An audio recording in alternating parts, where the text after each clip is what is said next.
Subscribe कीजिए हमारे channel को और बेल के बटन को दबाइए और लेटेस्ट न्यूज़ सबसे पहले पाइए। चीन के एक सैन्य विशेषज्ञ ने कहा कि उनका देश डोकलाम से अपने सैनिकों को वापस नहीं हटाएगा, क्योंकि अगर वह ऐसा करता है तो भारत को भविष्य में उसके लिए समस्या खड़ी करने का प्रोत्साहन मिलेगा।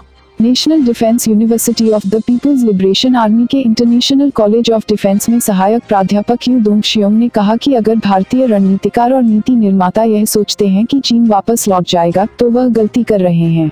यू दोंगशियोंग ने कहा कि भारतीय सैनिकों को बिना शर्त तत्काल वापस हो जाना चाहिए। चीन की सरकारी समाचार एजेंसी शिन्हुआ में ने लिखा कि बीजिंग डोकलाम से सैनिकों को वापस नहीं बुलाएगा, क्योंकि यह क्षेत्र चीन से संबंधित है और ब्रिटेन और चीन के बीच साल 1890 की संधि इस बात का प्रमाण है। उन्होंने कहा, अगर चीन अभी पीछे हटता है तो भारत भविष्य में और अधिक समस्याएं पैदा करने के लिए प्रोत्साहित होगा। बीजिंग और नई दिल्ली के बीच कई सीमाओं पर कई मतभेद हैं, लेकिन डोकलाम इनमें शामिल नहीं है। भारत ने कहा है कि अगर चीन अपनी सेना वापस बुलाता है तो वह भी अपने सैनिकों को वहां से हटा लेगा।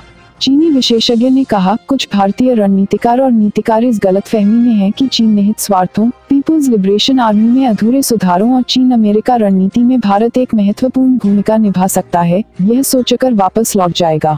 चीनी विशेषज्ञ ने कहा कि भारत की अपनी सुरक्षा चिंताएं पड़ोसी देश पर सैन्य कब्जे की गारंटी नहीं दे सकती हैं।